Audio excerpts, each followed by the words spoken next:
নমস্কাৰ বন্ধুসকল, মই অৰ্ণৱজ্যোতি শৰ্মা আপোনালোকৰ ওচৰত আজি BDSৰ কাট অফৰ ৰিলেটেড ভিডিঅ' এটা প্ৰকাশ কৰিবলৈ ওলাই আহিছোঁ। যোৱা দুদিনমানৰ আগতে মই আপোনালোকৰ ওচৰত MBBSৰ কাট অফৰ ৰিলেটেড ভিডিঅ' এটা ৰিলিজ কৰিছিলোঁ আৰু তেতিয়া মই আপোনালোকক কৈছিলোঁ যে মই খুব সোনকালে আপোনালোকৰ ওচৰত BDSৰ ভিডিঅ' এটা লৈ আহিম। তো আশা কৰোঁ আপোনালোকে MBBSৰ কাট অফৰ ৰিলেটেড ভিডিঅ'টো ভালকৈ চাইছে আৰু তাক লৈ আপোনালোকে নিজে এনালাইচিছ কৰিও চাইছে যে আপোনালোকৰ সম্ভাৱনা কিমান। তো ইয়াতে আজি বেছি পলম নকৰি BDSৰ ভিডিঅ'টো ষ্টাৰ্ট কৰিম। আশা কৰোঁ আপোনালোকে সকলোৱে ইয়াক আদৰি ল'ব। গতিকে আমি এতিয়া BDSৰ মই আপোনালোকক এতিয়া চিট মেট্ৰিক্সটো প্ৰথমতে দেখাবলৈ গৈ আছোঁ। এয়া হৈছে আমাৰ গভৰ্ণমেণ্ট অফ আছাম DME অফিচৰ পৰা দিয়া চিট মেট্ৰিক্সটো। গতিকে ইয়াতে আমি দেখিবলৈ পাইছোঁ যে RDC যিখন ৰিজনেল ডেণ্টেল কলেজ গুৱাহাটী, তাত আছে 50টা seat. Dibrugarh government dental college, তাত আছে আপোনাৰ 63টা চিট। তাৰপিছতে গভৰ্ণমেণ্ট ডেণ্টেল কলেজ শিলচৰ, তাত আছে 63টা চিট। অসমত টোটেল 3খন ডেণ্টেল কলেজ আছে। ইয়াৰ ভিতৰতে RDC তাত আছে 50টা, ডিব্ৰুগড় 63 আৰু শিলচৰ 63, টোটেল মিলাই অসমত দন্ত চিকিৎসাৰ চিট টোটেল আছে 176টা। গতিকে ইয়াৰ ভিতৰতে RDC যিখন আপোনাৰ গুৱাহাটীত ৰিজনেল ডেণ্টেল কলেজ আছে, তাতে আপোনাৰ 8টা চিট অল ইণ্ডিয়া কোটাৰ পৰা আহে। আমি ইয়াত মই আপোনাক দেখাই দিছোঁ। ইয়াত 8টা চিট আপোনাৰ all India category, 15% all India quota, আৰু 18টা চিট আহে আপোনাৰ নৰ্থ ইষ্ট কোটা। অসমক বাদ দি পেলাই বাকী যিকেইখন ষ্টেট নৰ্থ ইষ্টৰ তাৰে আপোনাৰ আহে 18টা চিট।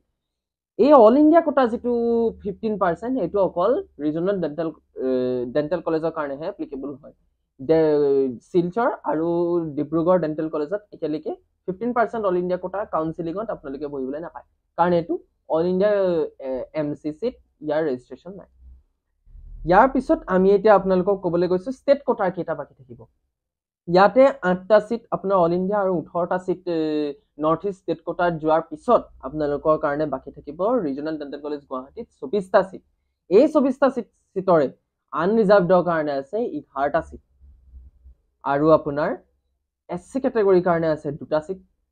তাৰপিছতে আপোনাৰ ST প্লেইন কেটেগৰীৰ কাৰণে আছে 2টা চিট, ST হিল কেটেগৰীৰ কাৰণে আছে 1টা চিট, OBC NCLৰ কাৰণে আছে আপোনাৰ 5টা চিট, TGL বা XTGL কমিউনিটিৰ কাৰণে আছে 1টা চিট, আৰু EWSৰ কাৰণে আছে আপোনাৰ 2টা চিট। এইটো হৈ গৈছে আপোনাৰ ৰিজনেল ডেণ্টেল কলেজ গুৱাহাটী। এতিয়া আমি আহিছোঁ আপোনাৰ government dental college Dibrugarh. Government dental college ডিব্ৰুগড়ত 63টা চিটৰ ভিতৰত আপোনাৰ 25টা চিট হৈছে আনৰিজাৰ্ভডৰ। SC কেটেগৰীৰ কাৰণে হৈছে 4টা চিট, ST প্লেইন কেটেগৰীৰ কাৰণে হৈছে 7টা চিট, ST হিল কেটেগৰীৰ কাৰণে হৈছে আপোনাৰ 3টা চিট। ইয়াৰ পিছতে আপোনাৰ আহি যাব OBC MOBC NCLৰ কাৰণে আপোনাৰ 13টা চিট, আৰু 1টা চিট আপোনাৰ TGL XTGL কেটেগৰীৰ কাৰণে। তাৰপিছতে ইয়াত আকৌ মৰাণ, মটক আৰু টাই আহোম কমিউনিটিৰ কাৰণে এক্সট্ৰাকে দিয়া গৈছে, যিটো আপোনাৰ RDCত নাছিলে। প্ৰত্যেকটো ডিব্ৰুগড়ৰ কাৰণে এটা এটাকে আছে, আৰু 7টা চিট ইয়াত আপোনাৰ আছে EWS কেটেগৰীৰ কাৰণে। RDCত আপোনাৰ EWS কেটেগৰীৰ কাৰণে আছে 2টা। নেক্সট আপোনাৰ এতিয়া মই আহি গৈছোঁ আপোনাৰ শিলচৰৰ কাৰণে 25টা আপোনাৰ আনৰিজাৰ্ভডৰ। 5টা চিট আপোনাৰ ইয়াত আহি গৈছে SC কেটেগৰীৰ কাৰণে। ST প্লেইন কেটেগৰীৰ কাৰণে আহিছে আপোনাৰ 6টা চিট। 4টা চিট আপোনাৰ আহিছে ST হিল কেটেগৰীৰ কাৰণে। 14টা চিট আপোনাৰ আহিছে OBC NCL কেটেগৰীৰ কাৰণে। ইয়াত শিলচৰত TGL বা XTGLৰ কোনো চিট নাই। তাৰ বিনিময়ত বৰাক ভেলীৰ XTGLৰ কাৰণে আছে 1টা, আৰু ইয়াতে আপোনাৰ মৰাণ, মটক, টাই আহোমৰ কাৰণে কোনো স্পেচিয়েল কেটেগৰী নাই। ইয়াত খালি চুতীয়া কমিউনিটি আৰু কোচ ৰাজবংশীৰ কাৰণে এটাকৈ চিট আছে, যিটো ইয়াত আপোনাক মই দেখাই দিছোঁ হাইলাইট কৰি। ইয়াৰ পিছতে আমাৰ হাতত আহিছে আপোনাৰ EWS কেটেগৰীৰ কাৰণে, যিটো আপোনাৰ 6টা চিট। তো টোটেল মিলাই পেলাই আপোনাৰ ষ্টেট কেটেগৰীৰ কাৰণে আছে 150টা চিট, তাৰে আনৰিজাৰ্ভডৰ 61টা, SC কেটেগৰী 11টা, ST প্লেইন কেটেগৰী আপোনাৰ 15টা, তাৰপিছতে আহি যাব ST হিল কেটেগৰীৰ কাৰণে 8টা, OBC MOBC NCL কেটেগৰীৰ কাৰণে আপোনাৰ 32টা, TGL বা XTGLৰ কাৰণে 2টা, আৰু এইফালে বৰাক ভেলীৰ TGLৰ কাৰণে 1টা, টোটেল মিলাই TGLৰ 3টা। ইয়াৰ পিছত আহিছে আপোনাৰ মৰাণৰ 1টা, মটক 1টা, টাই আহোম 1টা, চুতীয়া 1টা, কোচ ৰাজবংশী 1টা, গোটেইকেইটা কেটেগৰী চাব কেটেগৰী OBC চবৰে 1টা এটাকে গোটেইকেইখন ডেণ্টেল কলেজ মিলাই।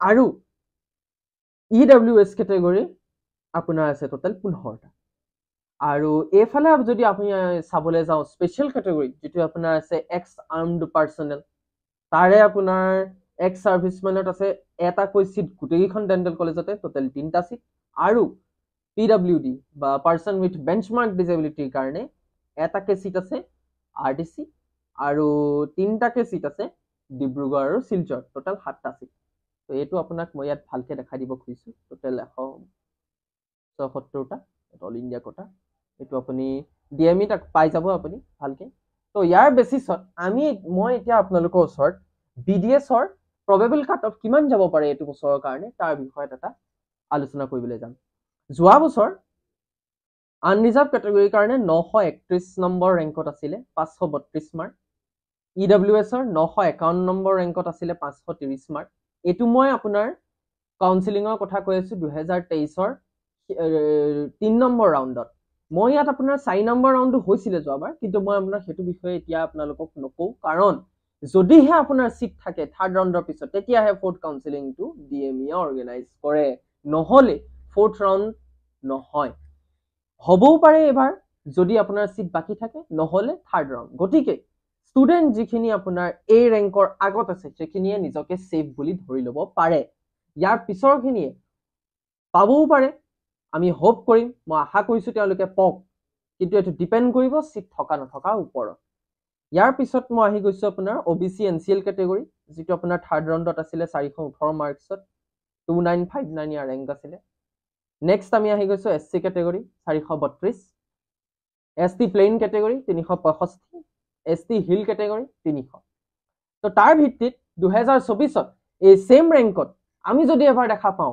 তেতিয়া হলে এবাৰ BDS ৰ কাট অফ হ'বগে পাৰে 593 পৰা 595 EWS কেটেগৰীৰ কাৰণে হ'ব পাৰে 590 পৰা 592 OBC NCL ৰ কাৰণে হ'ব পাৰে 494 পৰা 496 ইয়াৰ পিছত হ'ব পাৰে SC কেটেগৰীৰ কাৰণে 509 পৰা 511 ইয়াৰ পিছত আছে আপোনাৰ ST প্লেইন 439 পৰা 441 আৰু ST হিলৰ কাৰণে হৈছে 369 পৰা 371 এটো হৈছে মোৰ এনালাইসিস থাৰ্ড ৰাউণ্ডৰ ভিত্তিত ইয়াৰ পিছত যদি দেখিছো যে সিট আৰু খালি আছে থাৰ্ড ৰাউণ্ডৰ পিছত ইয়াৰ পিছত মই আপোনাৰ ওচৰলৈ আকৌ এটা ভিডিও লৈ আহিম ফোৰ্থ ৰাউণ্ডৰ ওপৰত BDS ৰ কি হ'ব পাৰে আৰু আশা কৰিছো আপোনালোকে ভিডিওটো খুব ভাল পাব ধন্যবাদ